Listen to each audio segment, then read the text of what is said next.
La dernière fois, nous avons traité la suppression. Non. Nous avons traité l'insertion d'une valeur val donnée dans une liste triée dans l'ordre croissant. C'était la dernière question traitée, n'est-ce pas?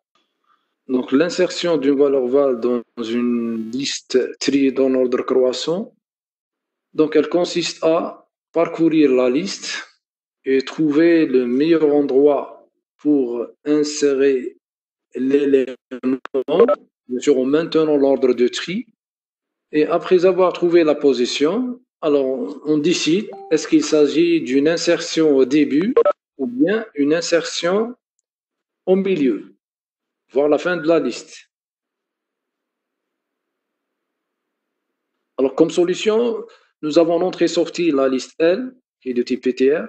On entrée la valeur val de type entier, c'est une valeur de même type que les éléments de la liste.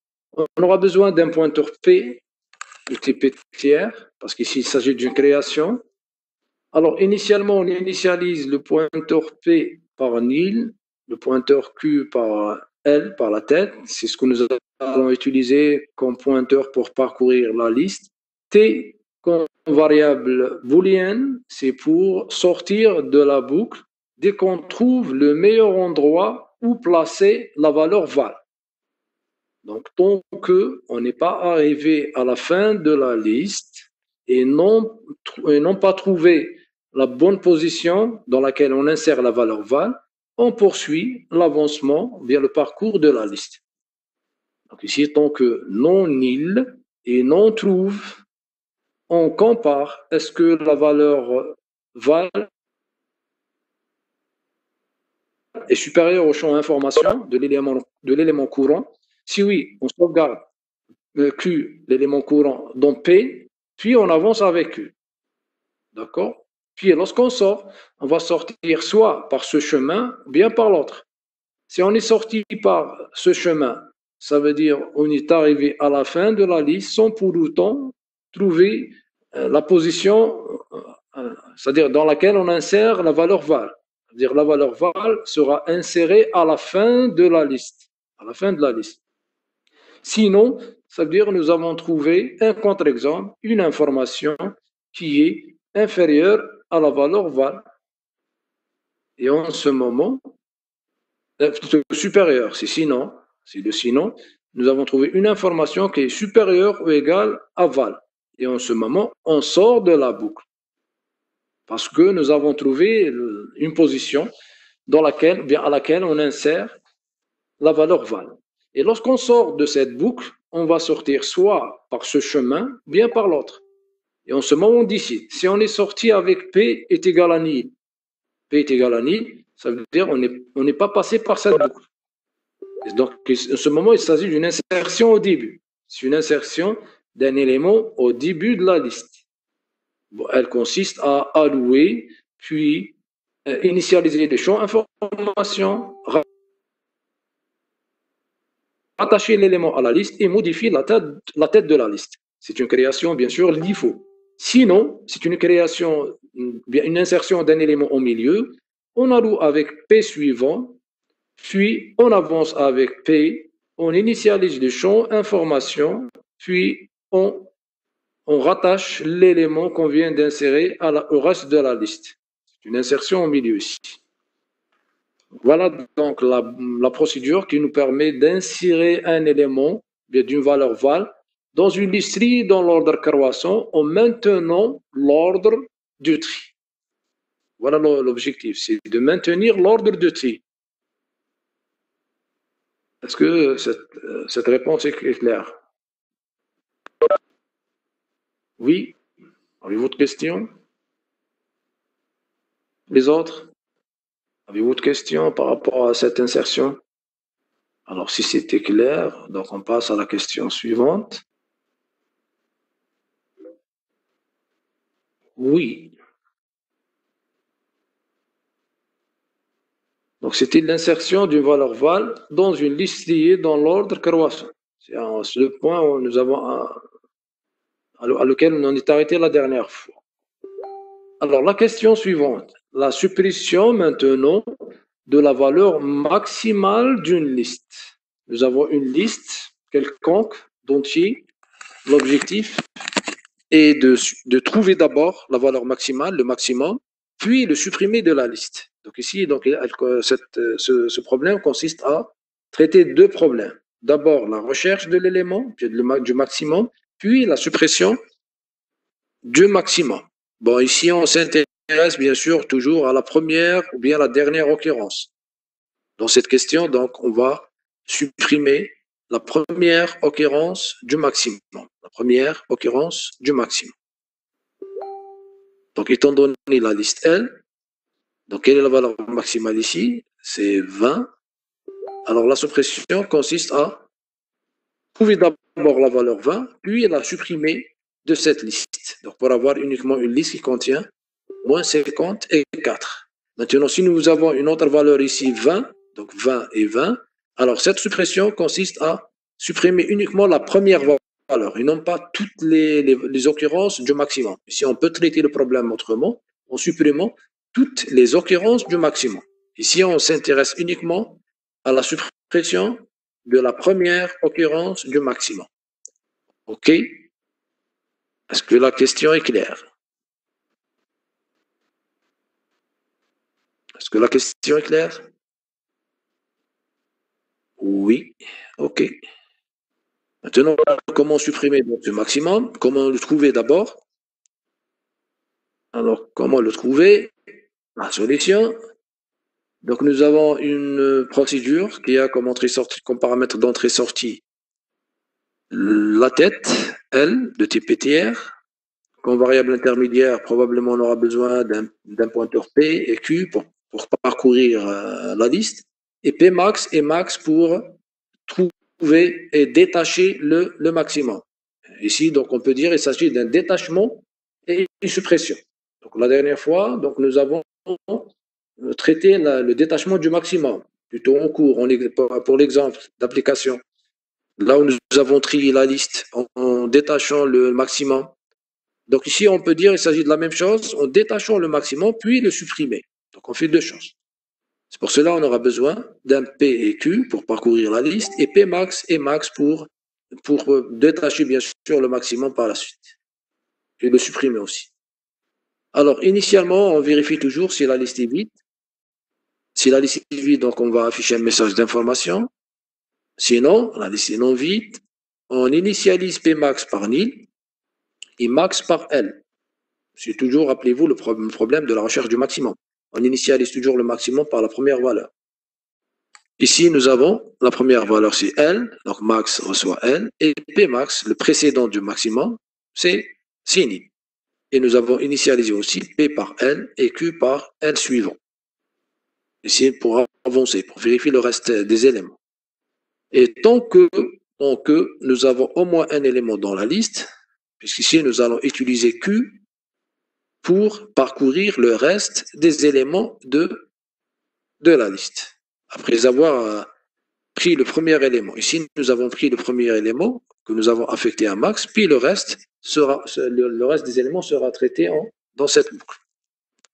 Alors, CQ info, le principe toujours du maximum, la recherche du maximum. CQ info supérieur au maximum, ça veut dire que nous avons trouvé un élément mieux placé que le maximum. Et en ce moment, on va modifier le maximum ainsi que son précédent. Le maximum ainsi que son précédent. Sinon, on avance dans la liste en modifiant. En avançant bien sûr avec Q reçoit Q suivant. Et pour garder le précédent, on est obligé d'affecter d'abord Q à P. On affecte Q à P, puis on avance avec Q. Et fin ici.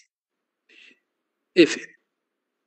Donc, je rappelle que dans cette boucle, on est en train de rechercher le maximum ainsi que son précédent. Maximum ainsi que son précédent.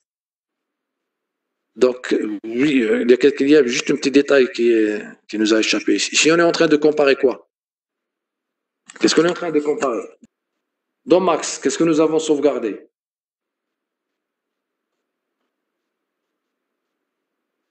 Est-ce que tout le monde me suit? Oui ou non? Oui, oui. Alors, qu'est-ce qu'on est en train de comparer? les champs dans max ici. Qu'est-ce que nous avons sauvegardé? Monsieur, je vais dire max.info. Tout à fait, tout à fait. Donc, max.info, parce que nous avons sauvegardé ici le pointeur. Alors, si on trouve max.info est inférieur à qinfo, là, nous avons trouvé un nouveau maximum. Et en ce moment, on sauvegarde les pointeurs. Mais la comparaison est faite sur les champs, quoi? Information. C'est le champ information. D'accord. Donc, toujours, on compare les champs information, puis on sauvegarde les pointeurs. Et lorsqu'on sort de cette boucle, on va sortir avec un Pmax et max. Donc, avec une valeur dans Pmax, une valeur dans max. Soit les valeurs initiales, nil et n, ou bien d'autres valeurs, q, p et q. D'accord? Q, p et q. Si nous avons toujours P qui précède Q, c'est juste pour retenir, c'est-à-dire le type de parcours qu'on est en train d'effectuer. P, c'est le précédent et Q, c'est le courant. À chaque fois, on affecte au précédent P et au courant max. Et après avoir sorti de cette boucle, on analyse la valeur de P max. Alors, si P max est égal à nil, alors il s'agit d'une suppression de l'élément de tête de la liste. Pourquoi? Parce que nous avons initialisé P max par nil. Si P max garde la valeur nil, ça veut dire qu'on n'est pas passé par cette boucle. Ça veut dire que la première valeur, plutôt on ne peut pas dire qu'on n'est pas passé, mais on peut dire que le maximum est toujours L. Si P max égale à nil, ça veut dire que le maximum est toujours L. Ça veut dire qu'on est passé, mais nous avons gardé la valeur maximale bien stockée dans le pointeur, bien elle est accessible par max. Est-ce que tout le monde est d'accord? Est-ce que tout le monde est d'accord avec ce test? Parce que la chose la plus importante, c'est ici, c'est la discussion du résultat de ce parcours. Si P max égale à nil, ça veut dire le maximum, c'est l'élément de tête. Et comment supprimer l'élément de tête? Uniquement en avançant avec la tête de la liste. Elle reçoit L flèche suivant. C'est une instruction qui nous permet de sauter, de détacher l'élément de tête. Est-ce que tout le monde est d'accord? Oui.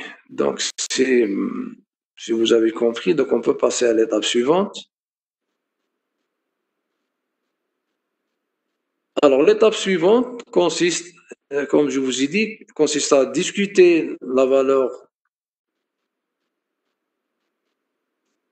donc de P max. Si P max égale à nil, ça veut dire c'est une suppression au début, c'est l'élément de tête qu'on doit sauter. Sinon, ça veut dire c'est une suppression au milieu. Et pour supprimer donc l'élément, la valeur maximale se trouvant, bien qui existe au milieu, donc on doit toujours sauter l'élément accessible par max. Bien on le détache.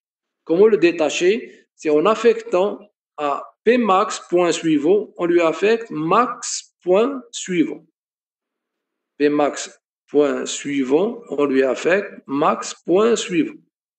Cette instruction nous permet de sauter l'élément vers la première occurrence du maximum. L'élément accessible par max. Et dans les deux cas, on libère le maximum, que ce soit dans la première suppression ou bien dans la deuxième. Je répète, donc la première consiste à supprimer l'élément de tête, qui est toujours accessible par max. Dans la deuxième, il s'agit de la suppression d'un élément se trouvant au milieu de la liste, qui consiste à détacher, à sauter l'élément point accessible par max en affectant à Pmax flash suivant, on lui affecte max point suivant. Puis dans les deux cas, on libère l'élément accessible par max. Ici, nous l'avons détaché dans cette instruction-ci, et dans la deuxième, nous l'avons supprimé.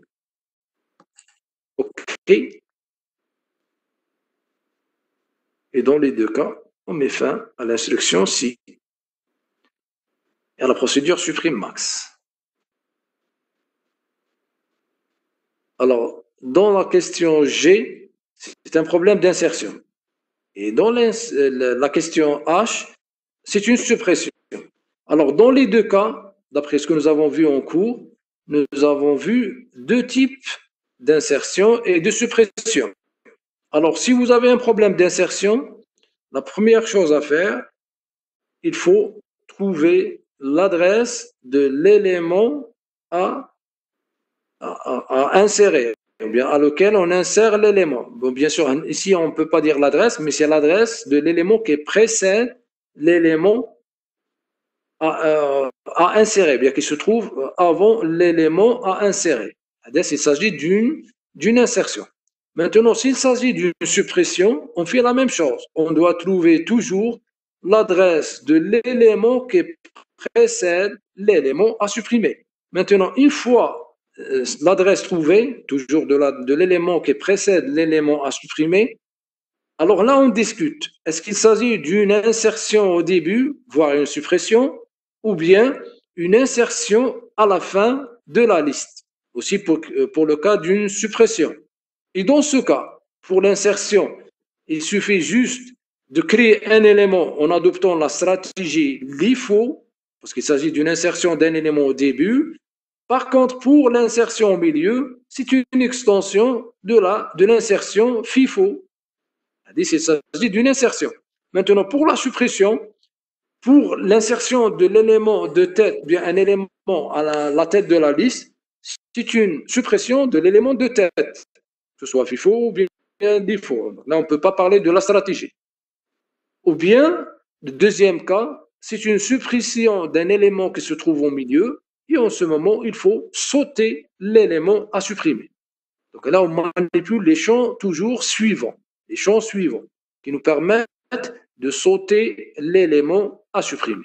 Voilà, c'est juste pour retenir l'idée de ces deux solutions, de ces deux problèmes. Est-ce que c'est clair maintenant?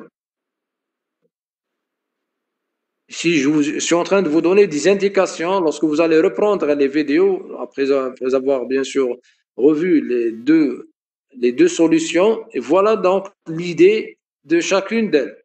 Donc la première, on trouve la position, puis on discute, est-ce qu'il s'agit d'une insertion au début ou bien à la fin, ou bien au milieu.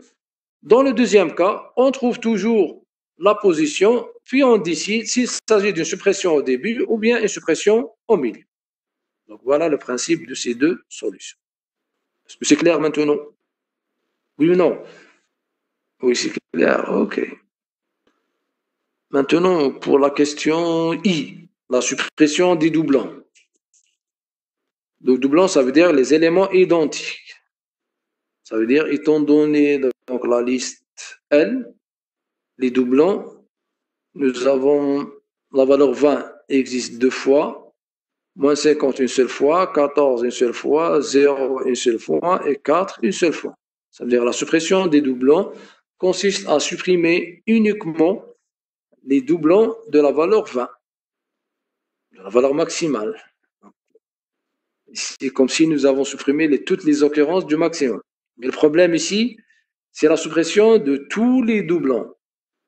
D'accord? Même si vous avez plusieurs occurrences de la valeur moins 50, la solution de ce problème consiste à supprimer aussi toutes les occurrences de moins 50 pour construire ici une liste atomique qui contient une occurrence de chaque élément. Voilà ce qu'on veut dire.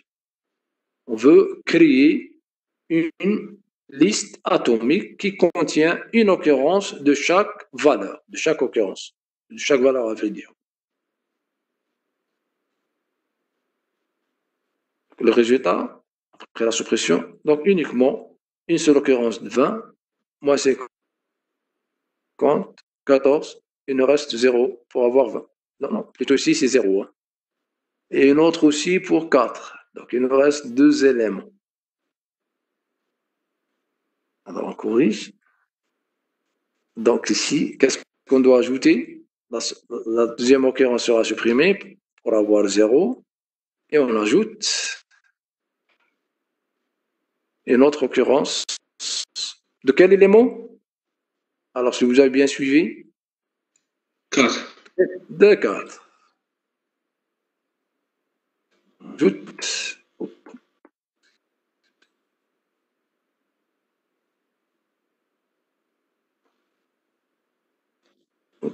Ajoute 4. Ajoute aussi.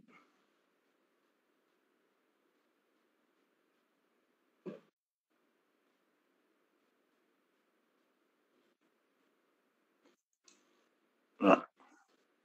Donc, on obtient ça. On garde une seule occurrence de 20, moins 50, 14. La deuxième occurrence sera supprimée. On reprend 0, puis la valeur 4. OK. Maintenant, comment réaliser tout ça? Est-ce que je vous laisse le soin de traiter le problème? Eh bien, je vous donne la solution. Alors, comme solution, supprimez les doublons. Alors, attachez vos ceintures, parce que ici, c'est une solution un petit peu astucieuse, qui n'est pas du tout évidente. Alors, le principe consiste à utiliser deux indices. Deux indices, il y a deux pointeurs, P et Q. P, qui consiste à parcourir la liste pour garder uniquement les éléments atomiques, et le deuxième pointeur Q pour parcourir le reste de la liste pour comparer le champ information de cette partie ainsi que le champ information. Rappelez-vous le principe du tri. Le tri, toujours nous avons une partie triée et une partie non triée, voire non traitée. C'est la même chose ici. Nous avons toujours une partie traitée et une partie non traitée. Alors, la partie traitée est parcourue par le pointeur P, alors que la partie non traitée est parcourue par le pointeur Q. Donc, P et Q. Donc, toujours, on compare P info et le champ Q info. Alors, si on trouve que le champ information de l'élément point accessible par P est égal au champ information de l'élément accessible par Q, alors qu'est-ce qu'on fait en ce moment? On supprime cet élément. Ça veut dire on va tronquer l'élément. Alors, qui consiste à tronquer, ça veut dire à ce champ suivant, je vais affecter quoi? Le champ suivant de l'élément qui vient juste après, ou bien qui est accessible par Q. C'est clair. On compare P info avec Q info. Si on trouve que P info égale à Q info, ça veut dire ici, nous avons trouvé une occurrence qui est égale à l'élément P.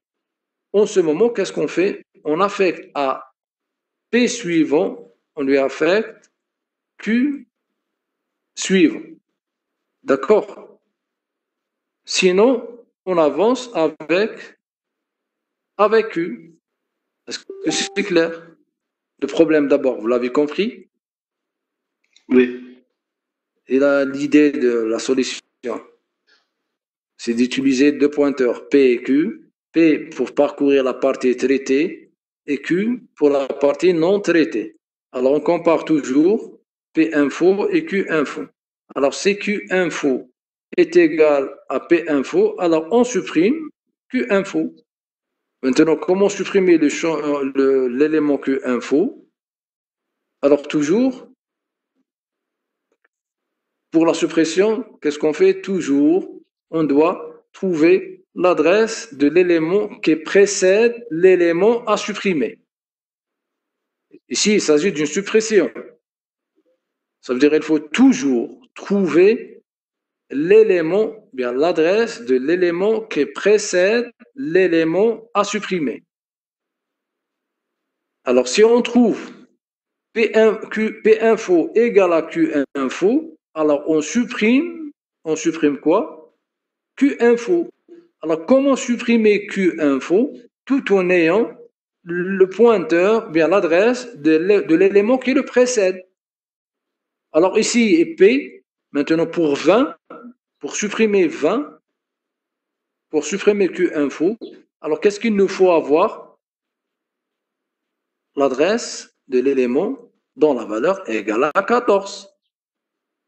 Ça veut dire ici, nous avons Q info qui est égal à P info. Maintenant, pour supprimer Q info, qu'est-ce qu'on doit faire? Alors, s'il s'agit de la première occurrence, donc on affecte, comme je vous ai dit tout à l'heure, à P suivant, Q suivant, mais puisqu'il s'agit ici d'une valeur au milieu, donc il faut faire quoi? On manipule le champ, le suivant, de l'élément qui précède l'élément à supprimer. Voilà l'idée. Donc, il faut toujours ici parcourir la partie non traitée avec combien de pointeurs? Combien? 2 pointeurs. Q pour le champ information de l'élément courant et un autre pointeur pour avoir l'adresse de l'élément qui précède l'élément à supprimer. Oui, l'élément pointé par Q.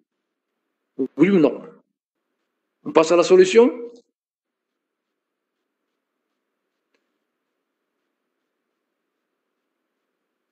Alors ici, nous avons P est initialisé par L. Pourquoi P est initialisé par L? Je veux dire pourquoi? Pour ne pas perdre la tête de la liste. Ici, on parcourt avec P. C'est-à-dire, ça représente quelle partie? La première boucle. Elle consiste à parcourir quelle partie? C'est la partie traitée. La partie traitée qui contient une occurrence de chaque élément. Alors, tant que la partie P, c'est le parcours, ici on est en train de parcourir la liste, tant que P est différent de nil, faire Q reçoit P suivant. Q reçoit P suivant. Ça veut dire ici, nous avons démarré de P et on veut comparer P info à tous les éléments démarrant de P suivant. Pour cela, nous avons affecté à Q P suivant. Juste pour retenir ça, pour le tri que nous avons tri par sélection ou bien par permutation, nous avons utilisé un indice I qui démarre de 0. Alors J que nous avons utilisé pour parcourir le reste du vecteur démarre de quel élément? De l'élément I plus 1. Ici, I démarre de 0 jusqu'à n-1 et J démarre de I plus 1 jusqu'à n-1, n-2. C'est le même principe. P ici démarre de n, alors que Q démarre de P suivant, qui représente le I plus 1 dans les tris. D'accord? Dans les algorithmes de tri, nous avons utilisé I et J. Alors, dans ce cas, dans le traitement, bien sûr, des listes, on utilise deux pointeurs, P et Q. Et tant que maintenant Q différent de suivant, il existe dans la partie non traitée au moins un élément non traité, qu'est-ce qu'on fait? On compare P info à Q info. On compare toujours P info à Q info.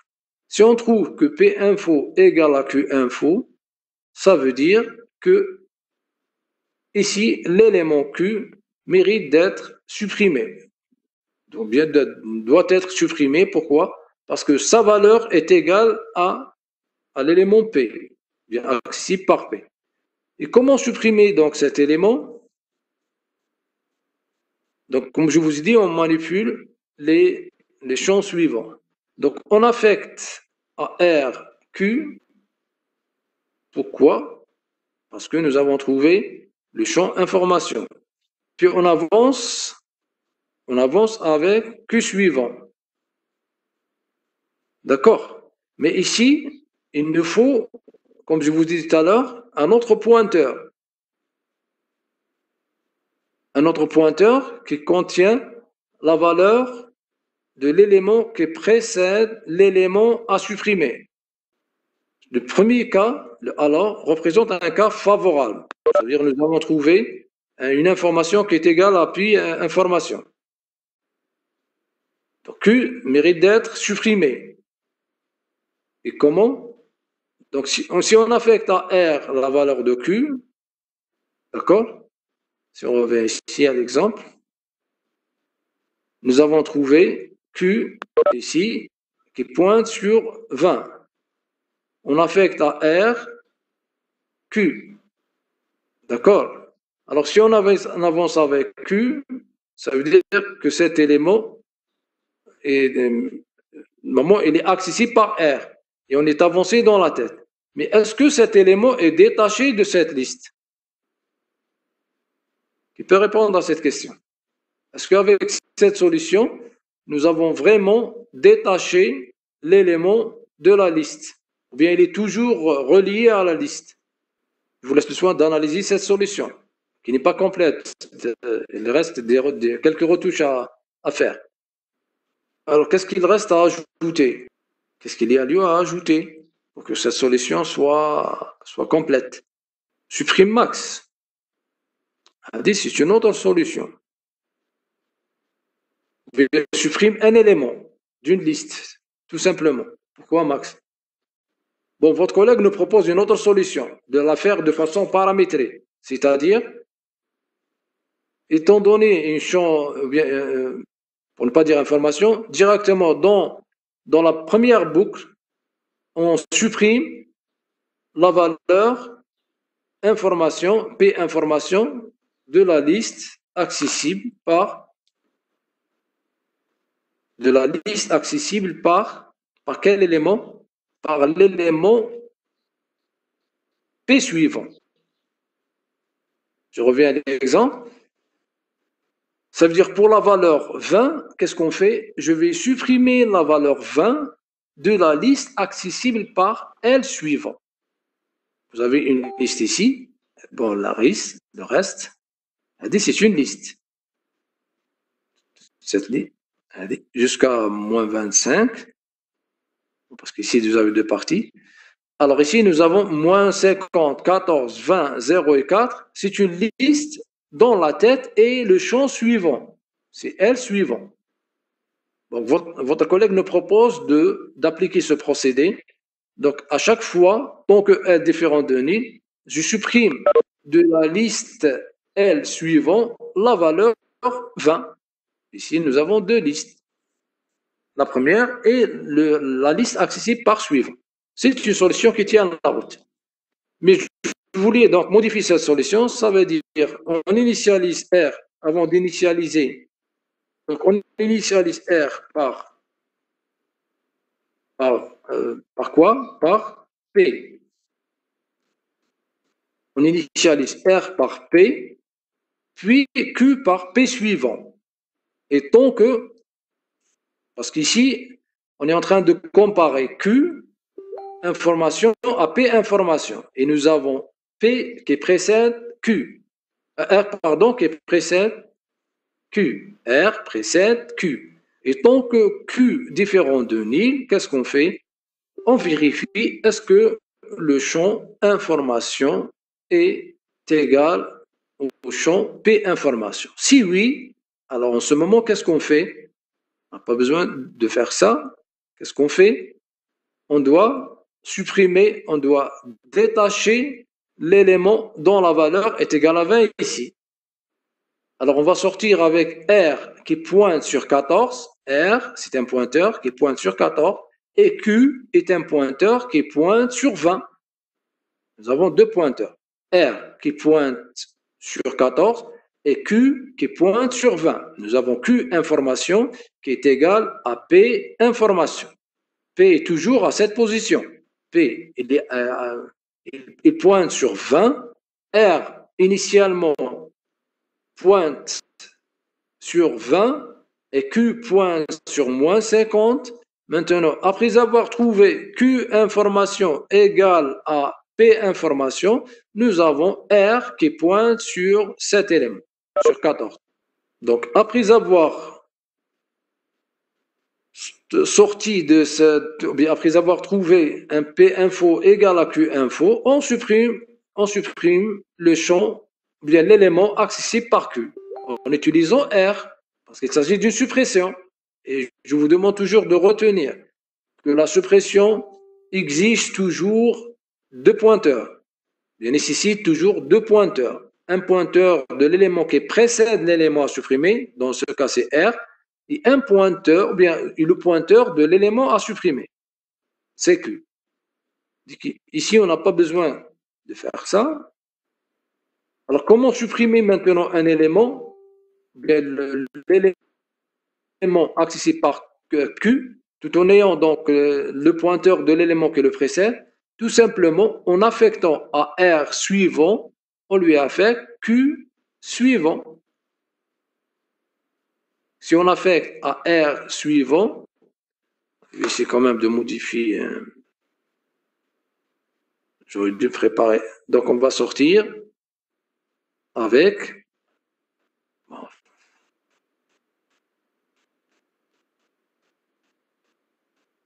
ok, on va sortir avec cet état.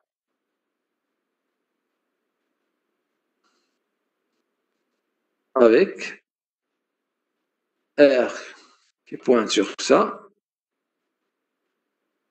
et Q qui pointe sur cet élément.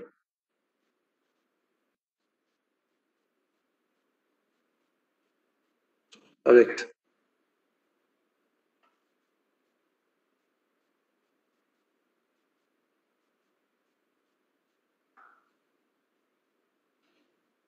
tout le monde me suit. On va sortir avec Q qui pointe sur cet élément et on va sortir avec un R qui pointe sur l'élément qui précède l'élément à supprimer. Est-ce que tout le monde est d'accord? Alors si oui, pour supprimer maintenant l'élément accessible par Q, il suffit juste d'affecter à ce champ suivant, donc de l'élément accessible par R, le champ suivant de l'élément accessible par Q, pour avoir directement une flèche allant directement, voilà, comme ça. On aura une flèche allant directement du champ suivant de R vers le champ suivant de Q. Et voilà comment tronquer donc cet élément, l'élément accessible par Q. Si je reviens donc à la solution, donc directement on affecte à R point suivant, lui affecte comme ça, Q suivant. Donc on affecte au champ suivant de R le champ suivant de Q. Et en ce moment, qu'est-ce que nous avons fait? Nous avons détaché cet élément. Donc l'élément dont la valeur égale à 20. Donc cet élément. D'accord? Donc une fois maintenant il est détaché, alors comment le supprimer? Tout simplement en manipulant le champ suivant de R ou bien le pointeur Q. Le pointeur Q. D'accord? Alors on manipule le pointeur Q ici. Donc on revient. Après l'avoir supprimé, donc on libère. Donc on ne va pas libérer avec R, on libère avec Q. Mais avant de libérer avec Q, qu'est-ce qu'on doit faire? Bien, on peut libérer avec Q et on affecte à Q, qu'est-ce qu'on lui affecte? R suivant. On affecte à Q, après on libère avec Q. Alors si on libère avec Q, qu'est-ce qu'on aura comme effet?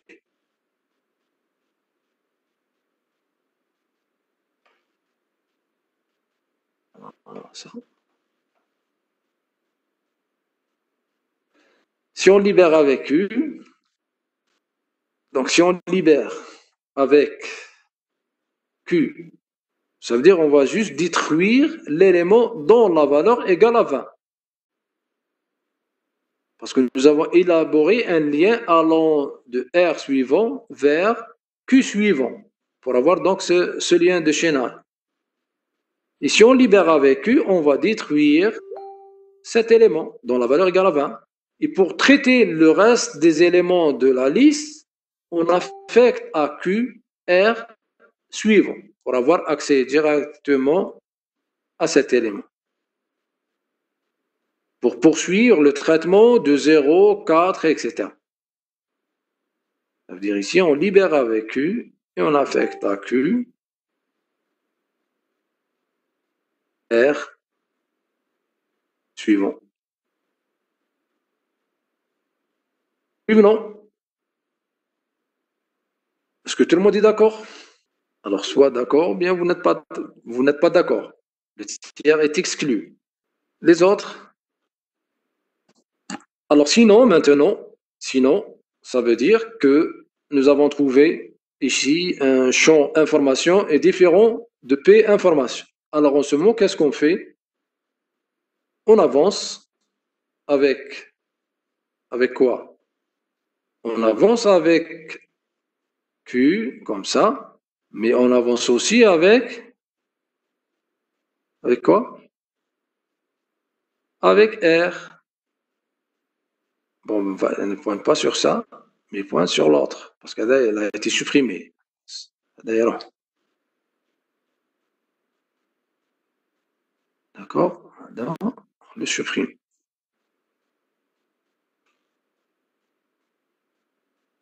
On supprime aussi ce lien.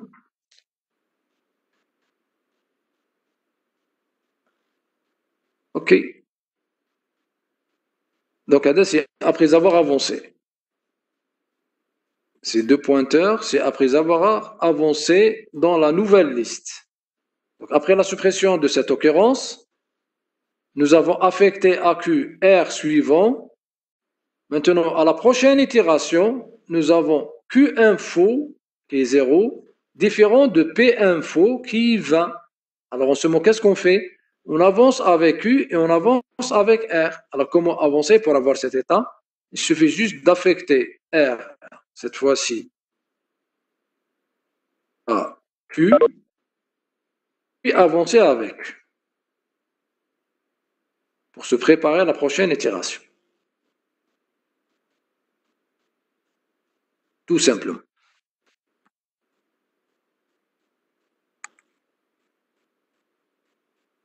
Donc, on se prépare à la prochaine itération. On sauvegarde dans Q, dans R, puis on avance avec Q. Et à la prochaine itération, donc là, il nous reste un fait.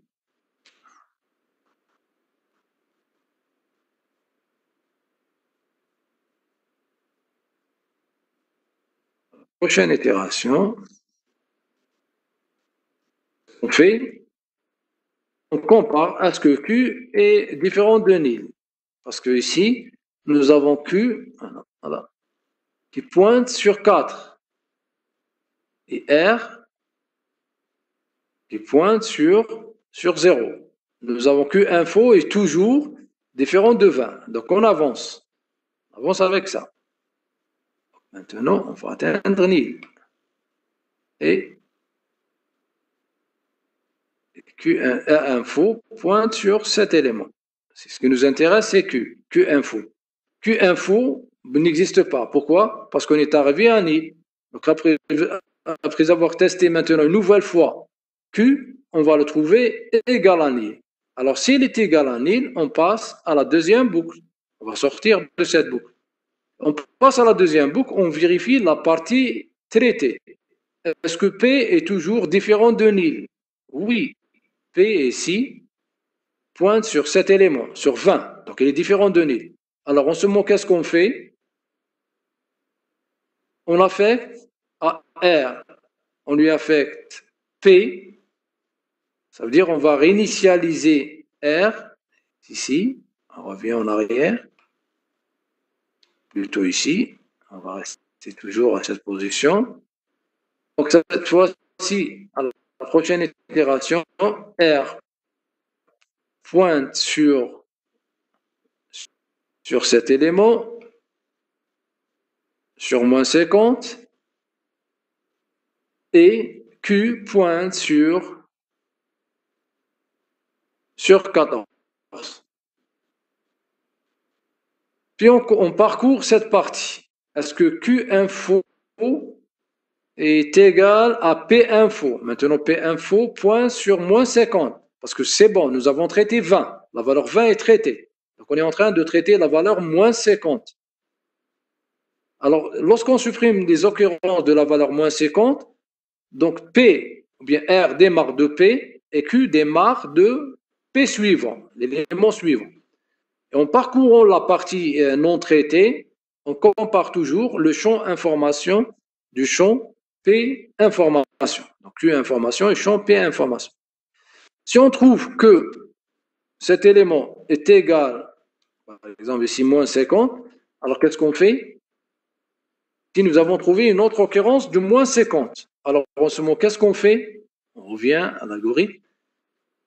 P info égale à Q info. Alors maintenant, qu'est-ce qu'on fait? On va supprimer donc cette occurrence accessible par Q. Comment? En utilisant R. Donc R suivant reçoit Q suivant. Ça veut dire ici, on va aller directement vers ça. R suivant, voilà le champ suivant de R, reçoit le champ suivant de Q. Ça veut dire le champ suivant et R suivant pointent sur le même élément. Voilà ce qu'on entend par l'affectation d'un pointeur à un autre. Consiste à élaborer un double pointage vers le même élément. C'est ce qui se traduit par ces deux flèches. Maintenant, après avoir relié donc cet élément accessible par R à l'élément accessible par Q suivant, donc il suffit de supprimer ici, libérer Q. Libérer Q consiste, voilà l'élément accessible par Q. Voilà, l'élément accessible par Q, dans la valeur égale à 50, qu'est-ce qu'on fait? On le supprime.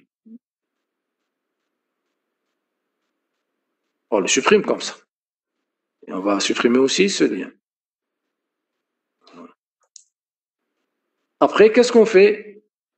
Le Q, pointeur Q, on lui affecte R, R suivant. R suivant, ça veut dire, voilà R, voilà suivant, il pointe donc sur cet élément. Pour se préparer à la prochaine itération. Maintenant, on revient dans la boucle, on compare, est-ce que Q est différent de nil? Oui, et toujours Q est différent de nil, parce qu'ici nous avons un élément dont la valeur égale à 0. Et est-ce que cette valeur information de Q, est-ce qu'elle est égale à P info? Non, ici c'est 0, différent de moins 50. Rappelez-vous toujours, on est en train de traiter la valeur moins 50. Alors c'est le cas de contraire, sinon, qu'est-ce qu'on fait en ce moment? On avance dans la partie non traitée.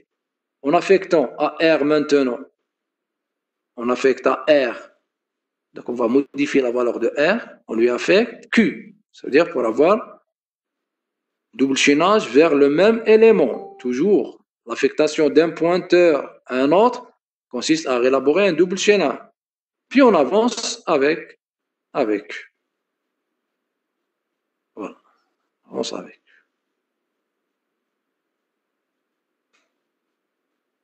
Pour se préparer à la prochaine itération. À la prochaine itération, on compare le champ information. 4 avec moins 50. Toujours différent. Qu'est-ce qu'on fait? On est dans le sinon. On avance avec Q, mais après avoir sauvegardé Q dans R. On avance avec Q. Voilà. Après avoir avancé, bien sûr, avec R. Maintenant, on est sorti avec Q est égal à nil. On revient dans la boucle. Est-ce que P est différent de nil? Oui, nous avons P différent de nil. Mais quand est-ce que nous avons avancé? Alors, qu'est-ce qu'il nous reste? Et oh, les gens qui ont bien suivi. Quand est-ce qu'on avance dans la liste? Dans la liste, bien dans la partie traitée. Dans quel cas? Dans quel cas? Si nous avons traité un élément, n'est-ce pas? Alors, nous avons avancé sur le déroulement, mais dans la boucle, je pense qu'on n'a pas fait. Alors, quand est-ce qu'on avance dans la partie traitée qu'après avoir traité un élément? Ça veut dire, lorsqu'on sort de cette boucle, on est sorti avec quoi? Avec le traitement d'un élément. Alors, si nous avons traité un élément, donc on avance avec P pour se préparer et traiter le prochain élément. Si nous avons toujours un élément non traité, on affecte son pointeur à R, son suivant à Q, puis on poursuit le traitement de l'élément P. D'accord? Et quand est-ce qu'on arrête? S'il nous reste uniquement un élément dans la partie non, ou bien la partie non traitée, oui. S'il nous reste un élément non traité, et en ce moment, on sort de la boucle. Et voilà maintenant la solution complète qui traite bien sûr la suppression des doublons. Est-ce que tout le monde est d'accord avec cette solution? Oui ou non? Je vous ai dit, ce n'est pas une solution évidente. J'aimerais bien entendre tout le monde. Et les autres? Ok, donc voilà sur la suppression des doublons. Donc je rappelle le principe de la suppression. Toujours, nous avons deux parties. Une partie traitée et une partie non traitée. Toujours, nous avons, dès qu'on aura un élément dans la partie donc non traitée, qu'est-ce qu'on fait? On parcourt la partie non traitée et on compare cette partie à l'élément courant de la partie traitée. D'accord? Je reviens à la solution. Donc P, c'est pour parcourir la partie traitée et nous avons Q pour parcourir la partie non traitée. Non traité pour bien sûr traiter l'élément P, Et à chaque fois, on utilise un pointeur R pour supprimer l'élément Q, dont la valeur est égale à la valeur de l'élément P.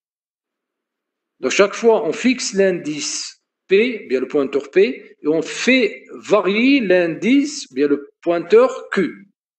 Et dès qu'on trouve un élément accessible par Q est égal à l'information de l'élément accessible par P, on supprime l'élément accessible par Q, tout en utilisant un pointeur intermédiaire R. Voilà l'idée. On supprime, on le tronque d'abord, on le libère, puis on avance. Sinon, si on trouve une valeur différente, on se prépare à la prochaine itération en avançant avec Q et en affectant à R le pointeur Q. Et dès qu'on traite un élément, on avance dans P pour couvrir, bien traiter un nouvel élément, s'il existe. Parce qu'on peut sortir avec P est égal à ligne. D'accord? Voilà. Est-ce que tout le monde est d'accord? Si vous êtes d'accord, on continue en traitant, je crois, le dernier problème.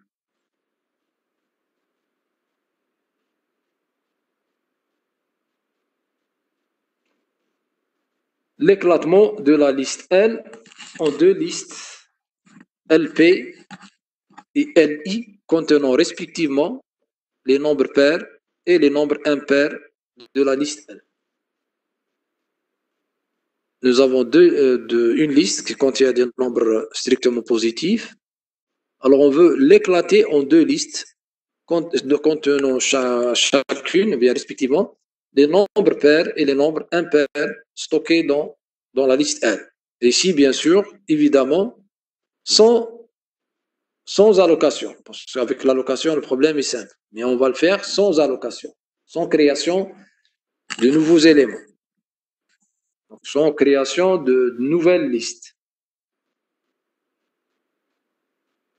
Étant donné la liste L, contenant 1, 2, 4, l'éclatement de cette liste consiste à avoir deux listes, LI impair qui contient uniquement 1 et L pair contient 2 et 4. En maintenant l'ordre, ok? Donc 2 avant 4, 2 est placé avant 4.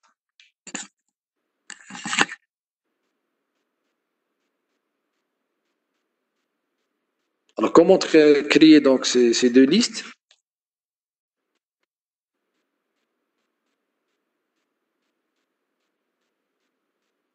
Alors la solution, donc je ne vais pas vous laisser trop tarder pour traiter donc cette question. Alors il nous faut une tête en entrée, c'est la tête de la liste, et en sortie, deux autres têtes, LP et LI. Donc LP c'est la liste des nombres pairs, et LI c'est la liste des nombres impairs. Alors comme variable intermédiaire, ici il s'agit d'une création FIFO, parce que nous voulons maintenir l'ordre des éléments dans la liste L. Donc, il nous faut deux pointeurs, PP et PI. PP, c'est pour la création du nombre de la liste paire, et PI, c'est la création de la liste des nombres impairs. Alors, initialement, les deux listes sont vides. LI reçoit nil et LP reçoit nil. Et maintenant, on parcourt la liste L. Tant que la liste L contient au moins un élément, on vérifie la parité de cet élément. Si L info mode 2 égale à 1, ça veut dire qu'il s'agit d'un nombre impair. Alors maintenant, on va le mettre dans la liste des nombres impairs. Et rappelez-vous, la création de la liste, d'une liste en adoptant la stratégie FIFO passe par deux étapes. La création de la tête et la création du corps. Ici, nous avons la création de la tête. Si vous avez LI est égal à nil, ça veut dire l'élément que nous avons trouvé, c'est le premier élément de la liste. Sa création consiste à affecter à PI, L, tout simplement. Nous avons affecté à PI, pointeur qu'on utilise pour la création des listes de nombres impairs, bien de la liste de nombres impairs, on lui affecte L. L, c'est la tête. C'est bon, c'est l'élément qui représente aussi l'élément courant de la liste. La tête et en même temps l'élément courant. Parce qu'ici, nous avons donné la liste L en entrée. Ça veut dire même si on avance, on ne risque pas de perdre la tête de la liste. Et après, sinon, ça veut dire que ici, on est en train de créer le corps de la liste. Et comment créer le corps de la liste? En affectant au champ suivant maintenant L. Toujours pour la création de la tête, on affecte à P. Si vous vous souvenez bien, pour la création d'une liste, on affecte à P, L. Et P suivant lui affecte L pour le corps. Maintenant, puisqu'on utilise PI, non pas P, donc on affecte à PI L et à PI suivant, on lui affecte L. Puis on avance avec PI.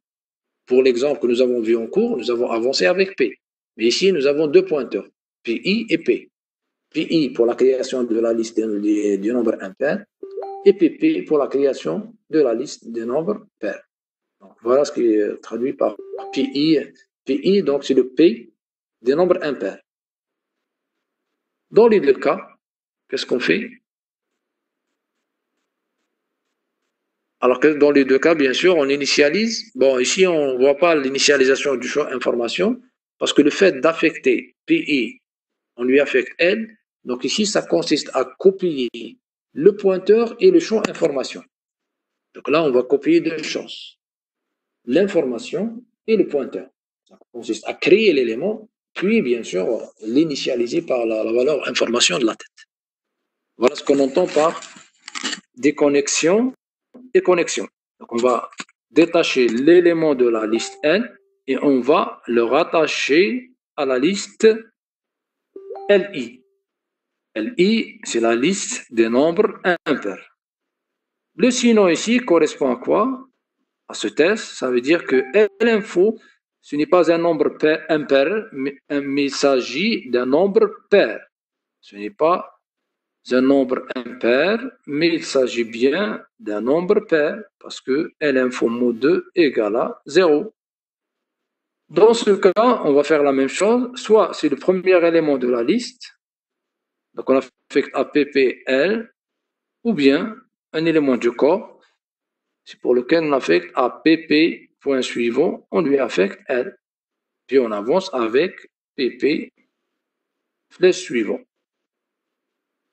D'accord? Et fin de ci, fait. Bon, on avance bien sûr. Ici, nous avons pris un élément de la liste N. Donc, il ne faut pas oublier d'avancer comme tout à l'heure dans la liste. Fait et fin. Voilà. Est-ce que vous avez des questions? Donc, je répète. Ici, on est en train de créer deux listes, LI et LP, en adoptant la stratégie FIFO. Pourquoi FIFO? Parce que nous voulons bien maintenir l'ordre des éléments dans la liste L. Si 1, c'est le premier trouvé, 2, c'est le premier nombre pair, 4, c'est le deuxième nombre pair. Nous avons maintenu l'ordre des éléments dans la liste LP et LI. Pour cela, nous avons procédé par une création FIFO. Et dans la création FIFO, il nous faut toujours un pointeur intermédiaire et une tête. I, c'est la tête de la liste des nombres impairs. Et LP, c'est la tête de la liste des nombres pairs. Et ici, on n'est pas en train de créer. Je vous laisse le soin de comparer la solution que nous avons donnée pour la création proprement dite avec allocation. Ici, vous allez trouver alloué P. Et puis l'initialisation du champ information. Puis l'affectation à P, la valeur de la tête. Ou plutôt l'inverse. Donc si on alloue avec L, on affecte à P, L. Ou bien si on alloue avec P, on affecte à L, on lui affecte P. Donc ça défend l'allocation que nous avons faite. Par contre, dans la deuxième, on est obligé d'allouer avec P suivant. On alloue avec P suivant, puis on avance, puis on initialise le champ information. Chose qu'on n'a pas faite ici. Pourquoi? Parce qu'il s'agit d'une création sans allocation. Sans allocation. Voilà. Et fin de ci, et fin. Avez-vous d'autres questions avant de mettre fin à cette séance? C'est la dernière chose vue dans ce cours. Si vous n'avez pas de questions, on peut mettre fin à cette séance et à ce semestre.